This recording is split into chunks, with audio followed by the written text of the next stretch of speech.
Olá, meus queridos e amados irmãos, tudo bem? Eu sou o pastor Fagner Silva e neste momento eu quero convidar você para mais um quadro Mulheres da Bíblia. Hoje é Dia das Mães. Vamos falar de uma mãe muito abençoada e que pôde ver os milagres de Deus em meio à crise. Amém? Vamos falar da viúva de Sarepta. O relato sobre ela está em 1 Reis, capítulo de número 17, verso 8 ao verso de número 24. Em uma pequena cidade costeira da Fenícia, entre Tiro e Sidom, chamada Sarepta, estava uma viúva.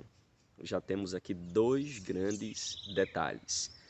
Dois grandes detalhes. Quais são? Sarepta e viúva. Em primeiro lugar, queridos, a gente vai frisar aqui a palavra sarepta, que deriva de um verbo hebraico que significa fundir, que significa refinar. É interessante perceber que na forma de substantivo, essa palavra quer dizer cadinho. Não sabemos ao certo, mas o nome do lugar pode ter origem na denominação de uma planta híbrida. Todavia, qualquer que seja a origem do seu nome, Sarepta viria a ser realmente um cadinho. Sim, para esta viúva e também um local planejado para refinar e prover, testar e operar milagres na vida desta mãe, desta mulher. Deus estava, sem sombra de dúvida, refinando e trabalhando na vida desta mulher. Em segundo lugar, a Bíblia diz que ela era viúva. Trata-se de uma época muito difícil, querido, para uma viúva, pois nesta época não havia sustento. Ela geralmente dependia da família e, como ela perdeu seu esposo e talvez não tenha ficado uma grande herança com ela, ela contava apenas com o apoio do seu filho, mas seu filho ainda era criança.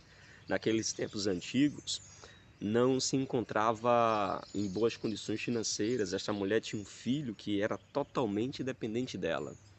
O que parece que ela não recebeu nenhuma herança e, se recebeu, ela tenha gastado tudo naquele período de seca, de escassez, de fome. Ela estava realmente vivendo uma crise financeira tão grande que estava diante da última refeição, diz o texto. E depois disso, diz ela, eu espero apenas a morte.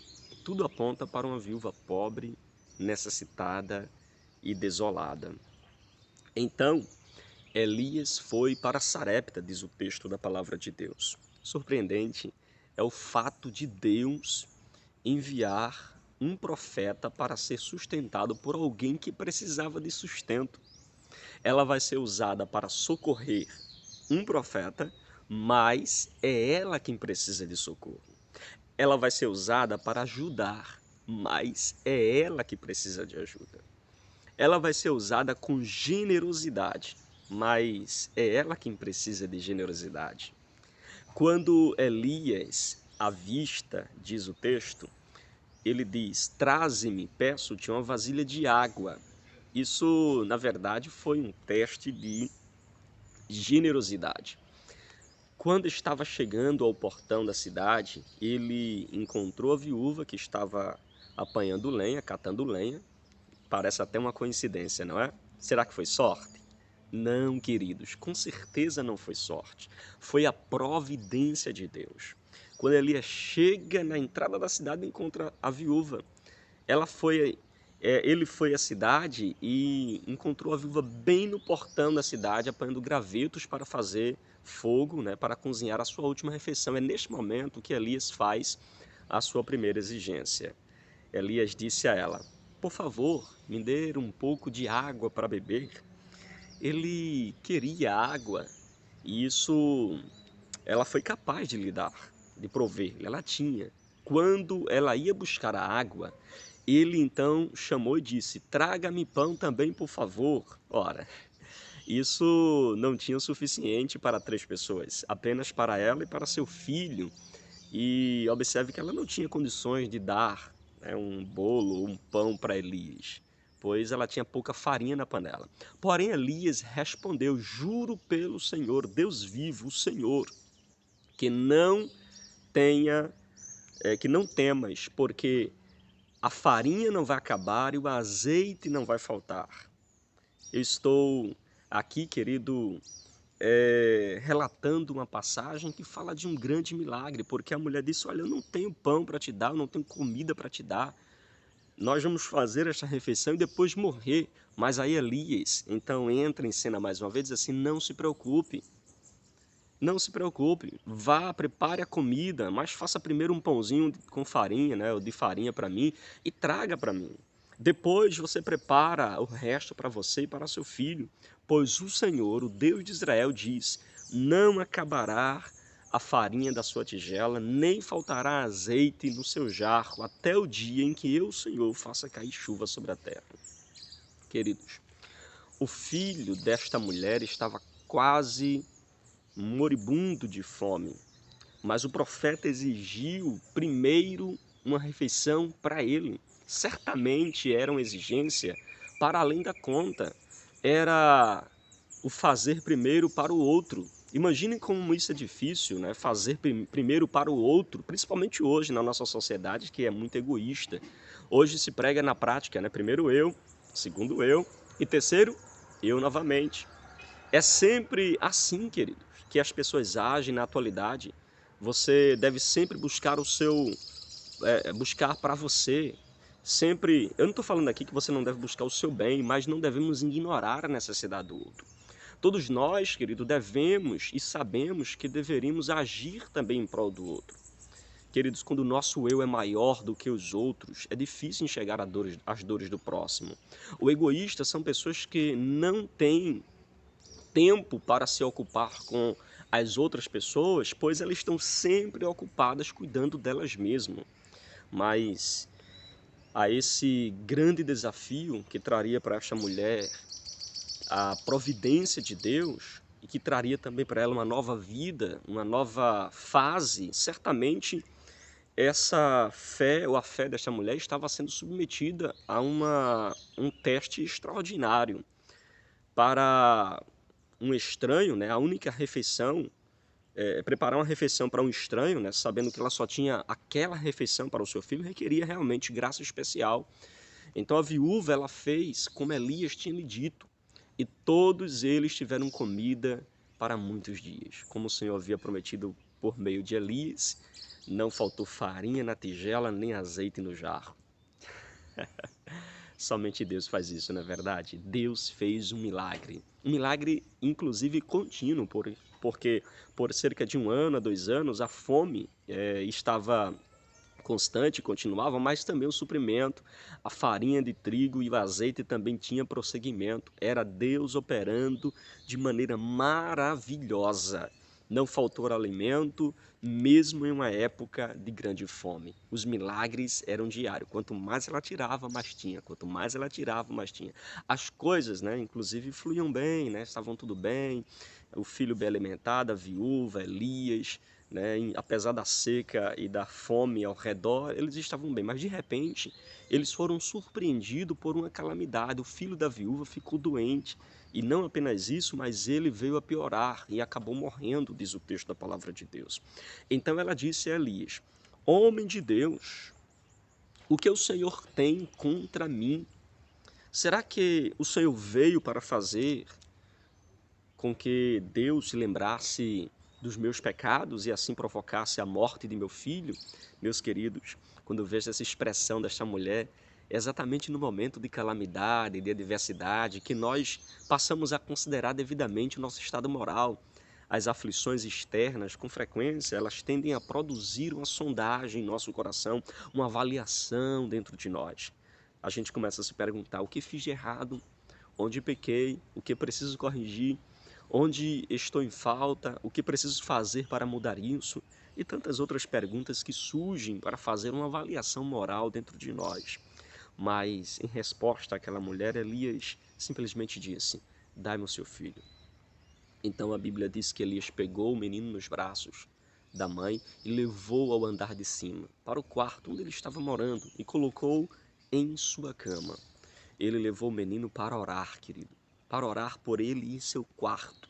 Ele levou o menino para cima, para estar sozinho e gozar de uma maior intimidade com Deus e uma liberdade de ação, porque ele vai fazer repetidas expressões, né, em gestos que parecia ridículo para alguém que pudesse visualizar aquilo. Ele levou o menino para um ambiente de oração, para um ambiente de comunhão, de intimidade com Deus. No quarto é o local que nós ganhamos as grandes batalhas. Vou repetir. No quarto é o local que nós ganhamos as grandes batalhas. Elias então orou em voz alta assim: Ó Senhor, meu Deus, porque fizeste esta tão terrível viúva, né, perder seu filho. Ela me hospedou, ela cuidou de mim, manifestasse o seu poder aqui na casa dela, e agora o seu filho se foi. E ele então orou dizendo: traz o menino de volta, faz com que esta criança viva de novo. Ah, queridos, e ele fez isso por 3 vezes. Note a persistência, a perseverança de Elias na oração. Já disse Thomas Constable, a persistência na oração é um requisito fundamental para quem quer obter resposta às orações. A persistência mostrou-se eficaz neste caso. E o Senhor Deus respondeu à oração de Elias. O menino começou a respirar outra vez e tornou a viver. Deus ainda responde oração de crente que ora. Deus, ele tem poder de curar, de dar vida. Ele respondeu à oração de Elias e deu o menino de volta. Essa é a primeira ressurreição nos registros da história bíblica. Deus fez um milagre que nunca houve antes na história, em resposta à oração de Elias para trazer alívio para aquela mãe aflita. Eu tenho uma palavra de Deus para você, mãe que me escuta. Deus fará milagre em sua casa. Deus pode dar vida ao seu filho morto. Ele pode trazer de volta. Ele pode mudar a situação. Ele pode transformar o quadro de derrota em vitória. Confie tão somente no Senhor. Vejamos aqui a continuidade desse texto, quando diz que Elias pegou o menino e levou para baixo para sua mãe e disse: veja, o seu filho está vivo. Aleluia. Louvado seja o nome do Senhor. Um grande milagre foi efetuado por Yahvé, por Deus. O profeta foi apenas um instrumento. A visão do menino vivo, querido, que tinha morrido recentemente porque estivera bem doente, deve ter sido uma visão espantosa, surpreendente. Foi uma grande surpresa, uma grande maravilha ver aquele menino vivo outra vez. Então ela disse a Elias: agora eu sei que o Senhor é um homem de Deus e que realmente Deus fala por meio do Senhor. Todos os temores e tristeza da mulher havia passado. E a viúva exclamou em alta e alegre voz: nisto conheço, aleluia, que tu és um homem de Deus. Talvez ela tivesse duvidado disso antes, mas experiências sempre são mais fortes do que o argumento. Ela teve uma notável experiência sobre o poder de Deus. Esse incidente mostrou à viúva e às outras pessoas que o Senhor tem poder de fazer milagres, e um poder que contrastava grandemente a impotência de Baal. Se Baal era o Deus adorado naqueles dias, Deus mostrou que Deus de fato era ele. Por um instante, esta mãe, dona de casa, pensou que havia perdido seu filho. As mães pensam assim, às vezes, não é verdade? Acham que seu filho está perdido para sempre, pensam que tudo acabou, que não tem mais jeito, que não há mais esperança, que não tem mais saída. Perdi meu filho para o mundo, perdi meu filho para as drogas, para a prostituição, para uma vida louca. Ei, contudo, Deus fez um grande milagre. A fé desta mãe foi fortalecida. Deus está fortalecendo a sua fé. Que Deus te abençoe e feliz Dia das Mães.